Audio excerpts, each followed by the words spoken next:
And welcome to another edition of Lily High on Life with another really exciting guest. I have known this woman, Timmy Rubin, since I was a teenager, and she has always been such a positive, effervescent, wonderful soul. So I'm excited to talk to her today because she is in fact now orthodox, which she wasn't when I first met her. So Timmy is an orthodox Jewish woman who has done so many things, and her effervescence, her character, her nature hasn't changed from her early teenage years right up to today, where she's a mother of 4 and she is a grandmother of 5. Timmy, welcome to Lily High on Life. Thank you, Lily. Great to be with you. Now, Timmy, you went to, you grew up in Melbourne. Yep. You had a pretty ordinary life here in Melbourne. You did what everybody else did. How is it that you were also always on such a high? I don't know if I was always on a high. Not always, but yeah, very positive, very sort of upbeat. What were some of those the things that you feel now, looking back on your life?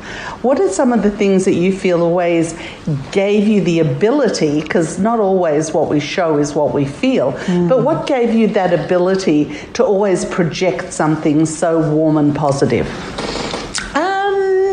I think my father was always very positive.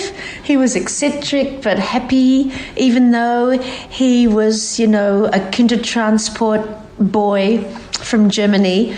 But Just explain that briefly. Oh, my father was a German Jew, and when the Nazis took over, Hitler took over, his father was killed, and his mum, before being taken to concentration camp, took him to the children's transport to the station, where a colleague of his father got him on, even though he was already 17 years old.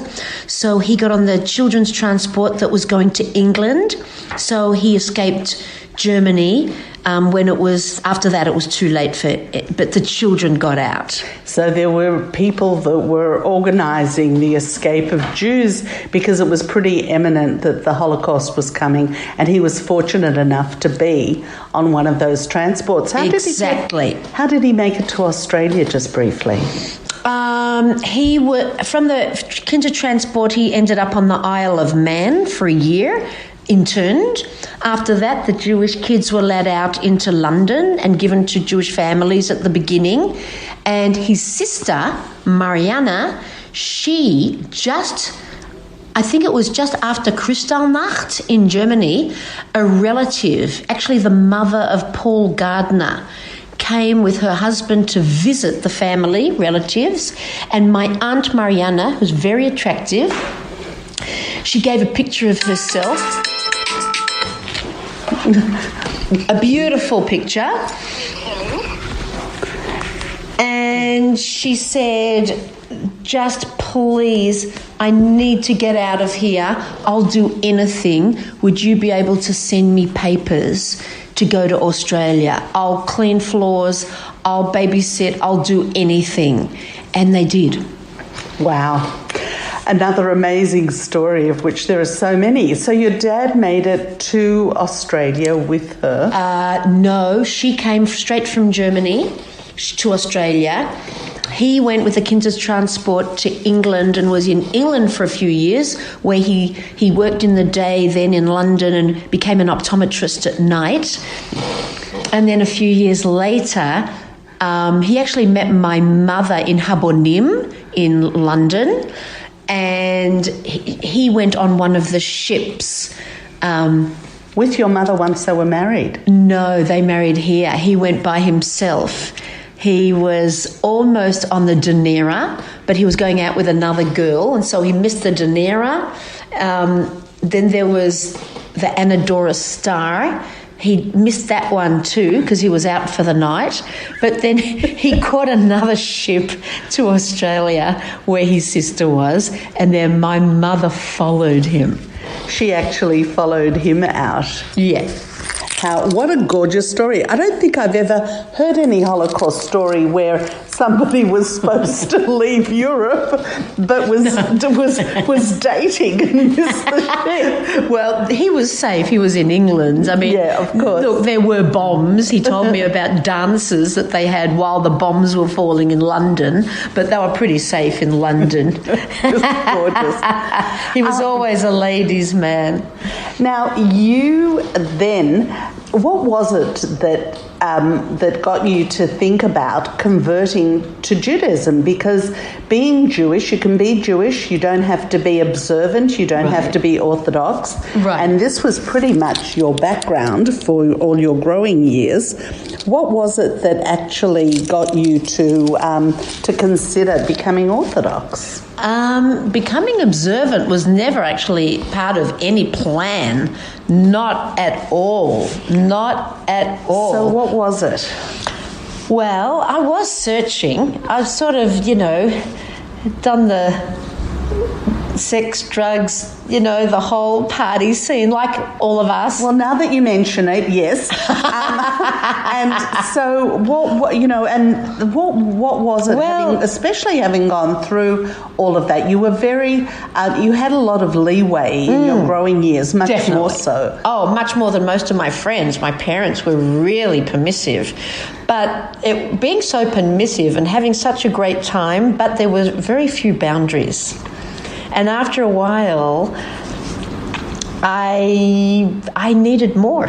Not just boundaries. I was looking for something more. I knew there was more out there. My father was always a very spiritual person. He was always talking about life after life and the soul, and that there are different dimensions occurring simultaneously. He used to go to gurus and meditation seminars, and I'd often go with him, but none of it actually satisfied me. But I was searching, and then one day, through a girlfriend that came back from Israel, who became religious, who became observant.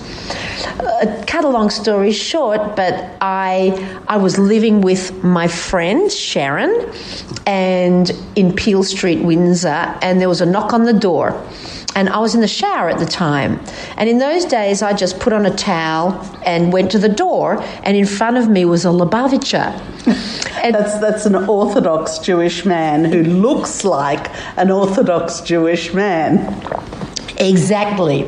To cut a long story short, my girlfriend had come back from Israel Orthodox, and so I saw that he was Orthodox, so I hooked them up so she would have somewhere to go for Shabbat, for the Sabbath meals.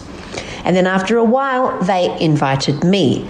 And through a long story, I met a Hasidic rabbi called Reb Zalman Serebrensky. He was an elderly Hasid. So Hasidic really means not just Orthodox, but from a particular sect, a particular Orthodox sect. How old were you? At the time, I was in I was about 26, 27. So you'd sort of been dating, you were at that stage, you'd been to these things with your dad. Were you actually listening and taking in and having discussions with your dad about this sort of thing? Yes. Yeah. So from when I was a child, my father used to sit on my bed putting me to sleep, and we would always have deep spiritual discussions. Really? He used to say to me that nobody really dies. Only the body dies, but the soul never does. It goes on to a journey to another dimension. Now, your mother was a pretty prominent, pretty professional, pretty powerful woman. Was she also into all of this as well?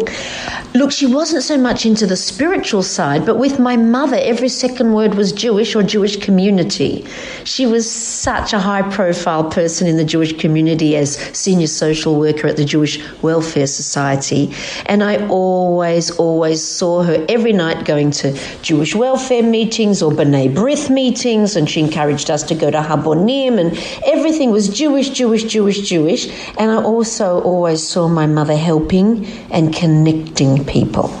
And so Jewish was more cultural than actually following rules of Orthodox Judaism for you. Absolutely. I mean, we had Friday night. We always had, lit the candles on Friday night at some time on Friday night, and we always had challah. And we always had the family together, etc., and celebrated Pesach. And we actually went to the temple, the Reform synagogue. Yeah, my mother was a big macha in the Reform shul. This is a little surprising for me in terms of the spirituality component, because I only came to it much later, and now it's my life. So and we never talked about things like that. We just lived life and we had fun, and but so tell me a little about these conversations and about this other aspect of life that you were so familiar with, but you didn't share it outside, or were there certain people you shared it with, or how did you integrate it to where you were really looking for something spiritual, but it wasn't something that you talk about with people? I guess it was just part of my relationship with my father, that he was always this ethereal, artistic, spiritual person. And when I used to go into bookshops, instead of going to the books in the fiction department, I always went to the part of the library where the books were about the soul and where the soul goes, and travelling, about spiritual travelling. Astral travelling. And I had some experiences myself with astral travelling. And it was just the Jewish side was very much my mother, but the spiritual side was more my father. So when I met Reb Zalman Serebransky, he encompassed the two. And I'd also only had one grandparent, my grandmother, who was also German. She was the only grandparent I had. And when I met Reb Zalman, the first thing he did was he taught me from a book called the Tanya, which is spiritual Hasidic philosophy. And the first chapter is the makeup of the soul, where part of it is animal and part of it is spiritual. And that there's a war within all of our souls, trying to get sovereignty over the soul. And he taught that when you do a mitzvah, that then the godly soul is the one that gets strengthened, and that's how you beat the animal soul. And at that time of my life, my animal soul had been running amok for many years, and frankly I was quite sick of it, Lily. I'd had enough, and I knew that it wasn't making me deeply happy. And that's amazing, because from the outside it was like, well, we want to hang with Timmy because she's always having so much fun and she's always enjoying everything so much. I was, and I'm obviously very happy now, but I always was a happy person, but I don't think I was fulfilled. What it sounds like is that you're actually 20 years ahead of us because you had that maturity, that's that spiritual maturity together with what you were doing. I don't know if I was mature, Lily. I'm not sure. I think I was a bit immature. Well, people would question if you're mature now, but you obviously very much are. So now, yes. When it looked like you were heading towards this Orthodox Judaism thing, how did your parents respond? Because this was very foreign to them as well. Oh, they were so supportive.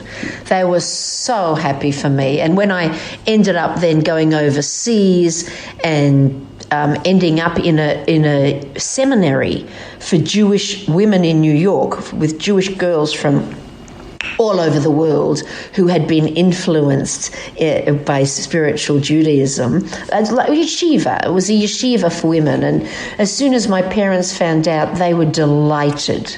And really? Absolutely. Both of them were absolutely delighted. And I remember my mother, as soon as I became religious, she decided to make her kitchen kosher when she knew after a few years that I was coming home, so that my family could eat at her house. So was it just purely uplifting for you to be in this community which was all ultra-Orthodox, or was it also a little difficult or strained? At the beginning, it was exciting but awesome, and awesome in a way like I didn't know if I'd be able to hack it for too long. I thought, look, I'll try it on for size for a month. I thought I'll go off everything. It's like going on a diet. It's like hardly talking to a man. It was like eating kosher, which I thought, oh my God, I don't know how I'm going to keep this up. And throwing myself into the learning of Chassidus, of Gemara, of Chumash, of learning how to daven, to pray, tefillah classes, davening classes, and it was sort of one step forwards and two steps backwards. I mean, now all of that learning, was it more a, wow, this is really interesting, or was it more a, gosh, now I can see how it all fits into life? It was both. That's very deep, Lily. It was both. It was the Hasidic philosophy, which is called Hasidus, was everything that I was looking for. It is so deep, and it is so deeply spiritual.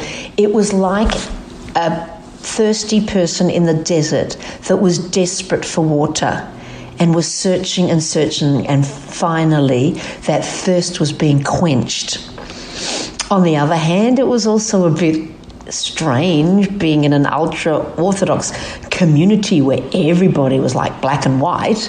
The men were all wearing black hats and white shirts, and the women were all very modestly dressed, and that was also a big strain of having to dress modestly. What was it like relating to these women that were now your new friends? Well, in the yeshiva they were similar to me, but a little bit further along the line. We were all balei tshuva, which means the master of return. I wouldn't say that I'm a master of anything, but Bal Tshuva is somebody that changes their life and becomes observant and goes back to their roots. So in the yeshiva, the girls were very similar. Some were American, some were Italian, some were Russian, some were Israeli. We were all at different stations but on the same train. Whereas in the community of Crown Heights in Brooklyn, New York, that was real culture shock for me, real culture shock.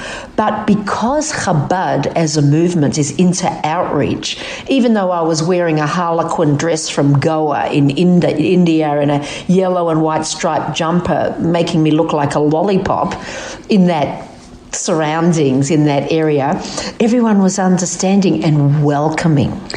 Did you share stories with the girls that were learning with you about what their backgrounds were? Oh, absolutely. I mean, there were actresses from LA, from California, that realised that life was a bit empty. There were Russians. There was an Italian girl that was converting to Judaism. There was tough Israelis that somehow started seeing the light. A lot of Americans from every state in America. There was English. There was hardly any Australians, actually. It sounds like an amazing environment, but obviously something that you'd been preparing for since you were younger. Yeah, I mean, I didn't know I was preparing for that from when I was younger. I had no idea, not in my wildest dreams, but it was the most wonderful cocoon-like experience where it was in some ways where emotionally all the teachers who were brilliant, the headmaster, the male teachers, the women teachers, they were the creme de la creme of Hasidic teachers, women role models. Not only did they have 10 kids or 11 kids, but they were also running the community. They were head of different organizations. They were powerhouses. And the men also, they were men that I could really look up to and respect with incredible Torah knowledge. And it was exciting. Timmy, how is it that through all of this, you're sort of fully immersed? It's a community that is so different. You're becoming more and more enamored with it, and so you can see yourself going down this path. But you don't intrinsically change as a person and a human being. You keep the same sense of humour. You don't become a sheep, one of the, just trying to emulate exactly what you see. Right.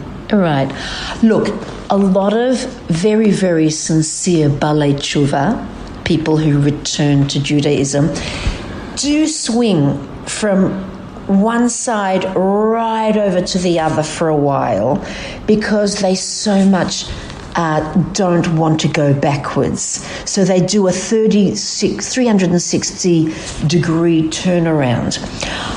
I never managed to do that. I sort of only I think went 180 degrees. I became observant, and I'm still growing. I hope to grow more and more and more. But somehow with my personality, well, one of the teachers said, when becoming observant, take your own personality into that. You don't have to become somebody else. And I couldn't anyway. Even if I tried, I couldn't become anybody else. I wouldn't be able to do it. So. and we're glad you couldn't. Thank you, Lily. And then they found you a perfect husband. Yes, that was a miracle. Now, miracle. You would think they would want to put you with somebody who had been Orthodox all of his life to reinforce what it was that you were learning. So just talk a little bit about how that didn't happen, thank God. Look, it wouldn't have worked anyway. I think most of the guys that were born into it wouldn't have considered me or had much in common with me, whereas a lot of Balei Tshuva, not always, but many Balei Tshuva marry Balei Tshuva because you've got that secular background in common. And when I met Kalman, which was through a matchmaker, it was a shidduch, it was through a matchmaker, and it was even on the first phone call, before we even saw each other, we realised how much we had in common because we were both sort of hippie-ish, wild hippie-ish, a little different, but spiritual seekers. I still get chills when you're talking about it. Would do things to the nth degree, sometimes to the point of being ridiculous and always nearly killing ourselves, especially me. I remember in India when I was on a motorbike being chased by a bikie gang. Don't ask me why, but I nearly ran off a cliff and just got out of India by skin of my teeth. For me, it was always on the edge, wanting to be more and more and more on the edge. And interestingly enough, finding Torah and mitzvahs, it's another edge, but it's a secure edge, and it's deep and meaningful. But it's also on the edge because you're striving to do things that's hard but fulfilling, and some of the mitzvahs are not logical, and you're really, really growing in leaps and bounds, especially at the beginning, especially when you're starting. So, Timmy, for me personally, I've always been Jewish. I went to an Orthodox school. I've got Orthodox friends. You did and I didn't. Yes, and I really respect all of that. But having to keep all these rules and regulations was so off-putting to me. What was it that really got you into it and gave you the will to keep doing it and to keep going. When you, I mean, just even now, the concept of having every part of my life dictated how it should be, I just couldn't imagine it.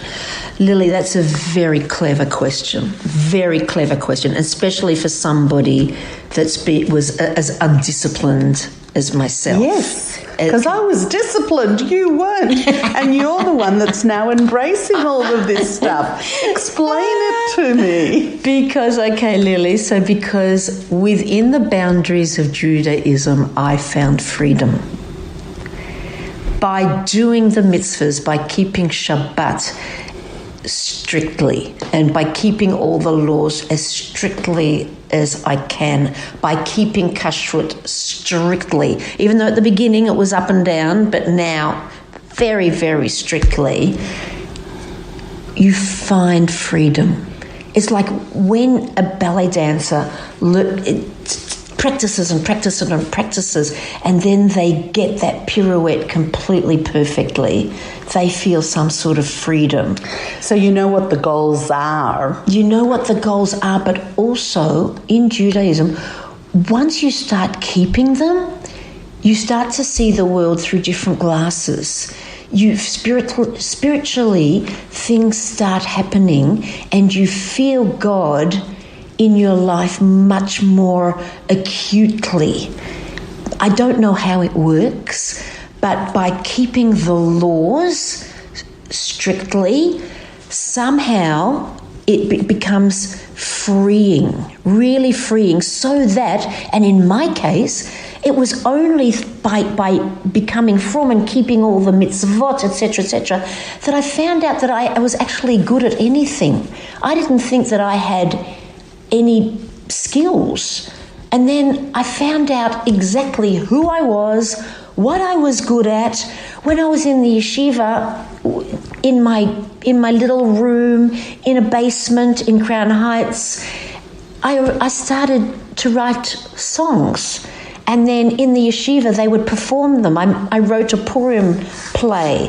And then all the girls took the different characters, and I had no idea. I was so busy running that I didn't know who I was, and I had no discipline, and it got me actually nowhere. And then as soon as I had those boundaries of mitzvot and Torah, everything came to me. I was offered to run a mikvah. I was offered to become a prison chaplain. It was only when I became this stable person with direction that my mission in life came to me. And everybody has a mission. Every single individual, every Jewish person has a particular soul and their particular individual body, and nobody else has that combination. And they've all, and I can see what your mission is. That's how you find your mission. For me, it was through Torah and mitzvot that I found what my mission was. Timmy, I know that your husband, Kalman, studies a lot. Oh. Do the two of you talk about this and discuss these sorts of things together at night? Oh, absolutely. We go for walks nearly every Saturday night after I finish in the mikvah, and it's always what we talk about. We talk about our pasts or what brought us to where we are now, and then he, who's much more learned than I am, always talks about spiritual concepts. And when we talk about Moshe Rabbeinu or Yitzchak, Yaakov, Sarah, Rivka, Rachel, Leah, they're alive. They're not just people of the past. They're now, and we're now talking about them and being with them and trying to emulate them. And just my apologies for those that don't know, a mikvah is a ritual bath. It's within orthodoxy, a woman, when she finishes her period, needs to go to a mikvah or this ritual bath to be symbolically cleansed. And spiritually cleansed. Spiritually cleansed, and before she gets married. And every month, to be able to have relations with her husband. So really is a very spiritual thing. So now, from a place where you are a mother and grandmother, and you look back on the childhood that you had, which you obviously didn't do with your kids, what is it? What do you think the process is spiritually for having gone through what you went through? I have no big regrets. Oh, there's a few things I regret. But not regrets. It's learning from what I went through actually helps me become so excited by the life that I have now. Now, I know both of your parents have passed, and that's a very, very difficult situation, no matter what age you are, no matter what age they are. And you were amazing with both of your parents, even though they'd separated and divorced. Right. The mother had remarried. Right. What was that time like, those last months, because we never know when the final date is. But could you talk a little bit, especially with the spiritual background that you have, about what it was like? It was like most people who have elderly parents. It was quite agonising watching. My father had very, very severe dementia, and he lived next door to me, and I used to look after him and had people staying there looking after him. And then he had to go to a home because the dementia was so bad. And then with my mother also, after he passed away, I was looking after Mum, and she ended up in Emmy Monash. She had a dementia also towards the end. It was agonising watching them, but then I kept thinking, what does God want? Why is God, Hashem, doing this? And then I was thinking, maybe they looked after us, so now we're meant to look after them and usher them into the next dimension. And that made it much easier for me. Being a religious Orthodox Jew, I believe that everything comes from God. There's no such thing as a coincidence or an accident. So it was easier for me to go with it and just be there for them and nurture them and hug them and kiss them and stroke them and organise whatever I needed to organise, because I realise it's part of the plan. It's all part of the plan. So it was easier to accept. And even perhaps a time that you could properly have enough time to say goodbye. Oh, absolutely, Lily. Absolutely, absolutely. Over and over and over. Because when we bring children into the world, we know when they're coming, and it's exciting. Exactly. But it's never the right time to let go of anyone you love, let alone your parents. It's true. That's really true. So what's the life lesson you learned from your mother? Oh, my mother, she was just all give. She was all give. She would give and give and give, and she loved it. And I saw it made her high. It made her happy.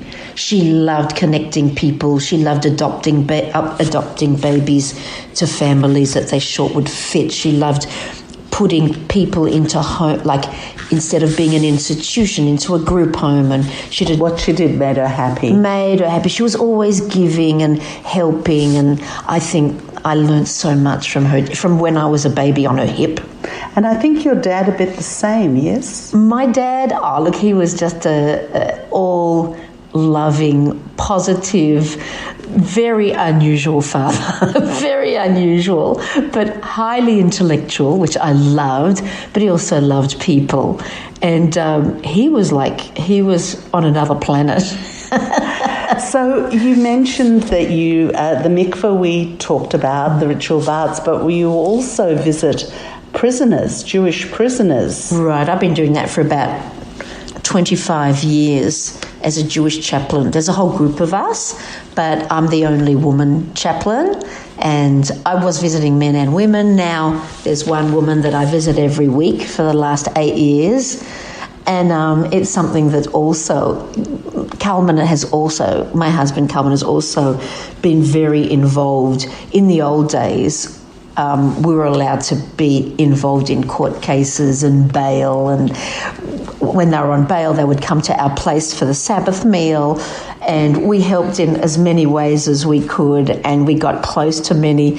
You know, they were never dangerous. They were never a danger to our children. I would not, the ones that I brought home, you know, were always wonderful people, interesting, unusual. And it sounds like this is another area that you were just really surprised at how good you could be at it. Look, I don't know how good I am, but it's something that I really found meaningful and purposeful and reminded me of my mum. I remember when she was cooking dinner in the old days, and there was an alcoholic man that used to call, and Mum was so busy, so I used to talk to him, and I loved it. I thought, oh my God, this intelligent man wanting to talk to a young girl like me, and I know nothing, and we had interesting conversations. So it was like that. I like meeting unusual people. Timmy, do you get really angry or upset very often? Oh, I get sometimes worried. I think that when you have kids and grandkids, there's often a lot to worry about. Occasionally, you know, I'll get hurt or upset, but I've got a pretty high disposition most of the time. But look, I'm human. You know, things get me down too. And that's important as well, because as much as you're so positive and upbeat so often, every single person has times when they're down a little bit. Absolutely, absolutely. How do you get out of it when you feel a bit down? Oh, I often talk to my husband, Coleman, and if he's not around, or if we've already exhausted the conversation, it'll be with my best friends. Yeah. It's always talking to friends, always talking to friends. You have a lot of friends that you've had from childhood. Oh, definitely, definitely. Becoming observant didn't affect any of that. Jewish and non-Jewish friends? Both. So what is it that allows you to maintain such long-term relationships? What is it that you believe about yourself and about people? Look, it's all about investing. You know, if you invest yourself in a relationship, it's forever. If you really love somebody, it's forever. And especially now that I don't have parents anymore and my sister lives in Israel, so I make my friends my family. Friends of the family that you choose to love. Exactly. And they're the ones you choose. Exactly. So there's so much security and love and enjoyment being with people that get you. So I've got different circles. I've got the old friends, and I've got different older friends who are not observant at all, Jewish, not Jewish. Then I've got my frum friends. So it's beautiful to have, you know, different friends fulfill different needs. And I love having friends from all different areas of my life. And it's great to have, and even to recognise that you have different needs. Exactly. Nobody is a one-dimensional person. Exactly, Lily. And now you have brought forth these 4 amazing children. Oh, thank God. Who have all chosen to be Orthodox, right, and to remain Orthodox. Right. That kind of pleasure or nachas that you get from that. Yeah, that's amazing. Talk a little bit about that and the rewards in that. Oh, look, even if they weren't observant, I would still love them just as much.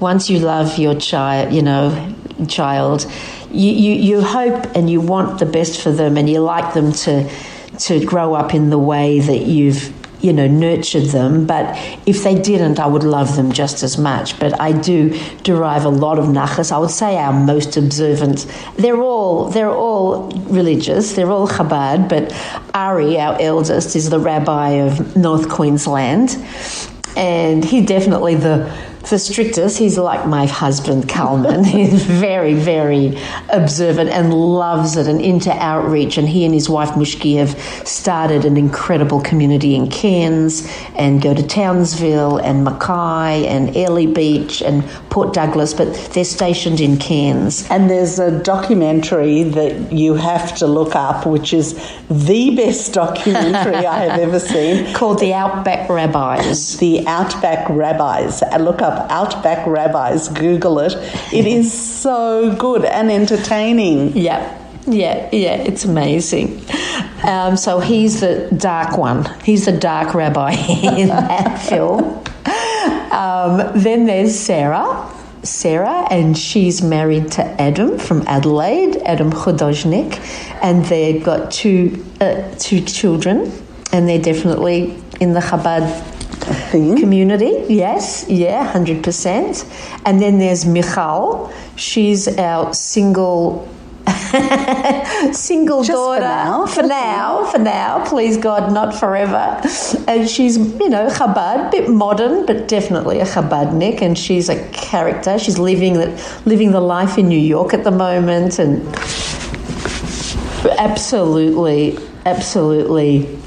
a charming, beautiful, incredible soul, Michal. And the youngest one? And the youngest one, Yoni, he became a rabbi, but he doesn't want to work as a rabbi. He's now studying law here, and I'm just crazy about all of them. So you were saying that even if they weren't Orthodox, you would still love them and you'd still care for them. Of course. Talk a little bit about that acceptance of people, who they are and where they are, and some of your involvement in the non-Jewish community as an Orthodox woman.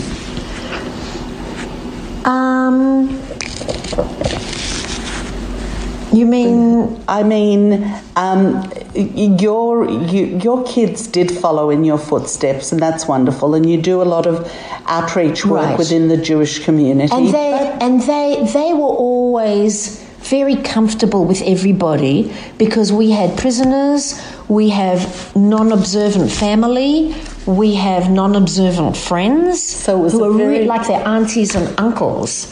So they were brought up in such an eclectic household, where we were the Frum family, but all the aunties and uncles and cousins were not. Some in Israel and some here, and somehow it made them all-rounders, but also it entrenched their Yiddishkeit, their Judaism. Right. It made it stronger in a way.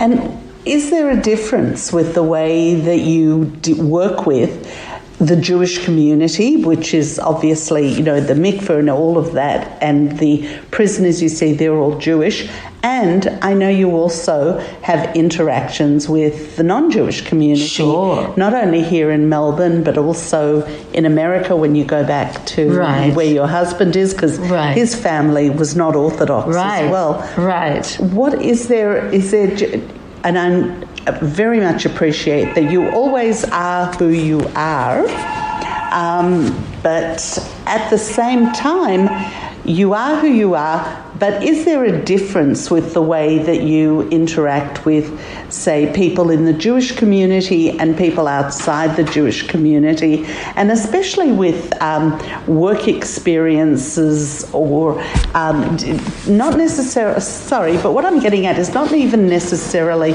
a way of explaining your Judaism to people who are not Jewish. That's not it at all. Right. It's like, being an Orthodox Jewish woman, you're just a normal woman. You happen to be Orthodox. Right.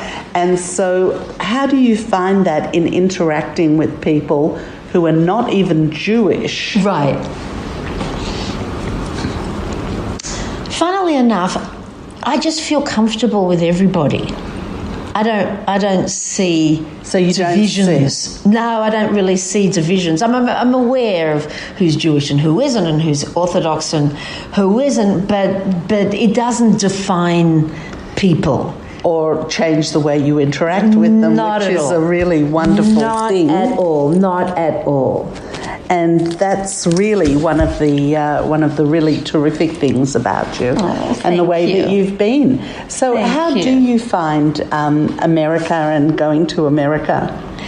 I love going because we go, first of all, always go back to New York, to where it all started for me, becoming observant. We go back to Crown Heights. We've also got our daughter Michal there.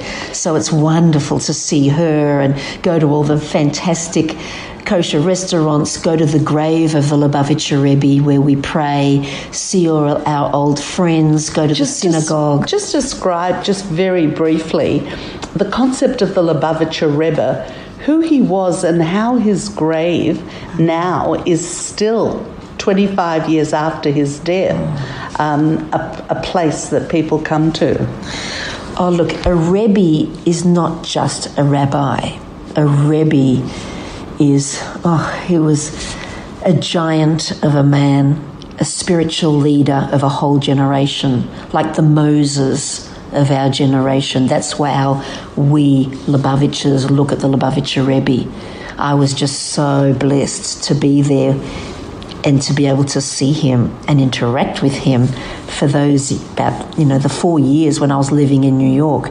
So the belief is... And he really did give away dollar bills to everybody that came to see him. Every Sunday he would give to encourage charity, or tzedakah, which really means righteousness, but to encourage people to give. So you'd go past and he'd say something and he'd give you money. When we went to Australia, we got a blessing for coming to Australia, and he gave us dollar after dollar after dollar. And our Ari, who was a little baby at the time, he was a 3-year-old, he just kept giving him dollars. He was a spiritual giant, and they say of tzaddikim, a tzaddik is a righteous person, and he was one of those tzaddikim. There were not many in the world, and they say that with a tzaddik, that when they pass into the other dimension, that they have even more power. So everybody who follows him... In the paper, recently on Facebook, I've been reading that non-Jews and supermodels and actresses actually also go to the grave of the Lubavitcher Rebbe and write a note and put it into his grave and ask for blessings. These are non-Jews. I just feel that... Naomi Campbell. This new level of spiritualism that's generally coming into awareness is really what it's all about. And for me, and the reason for Lily High on Life is, it's like, for me, it's a spiritual thing, but it's simpler than that. It's more about, you don't have to be unhappy for a moment. It really is up to you. Exactly. You decide, you're in charge, you're in control. Exactly. Look, things happen. Difficult things in life can happen.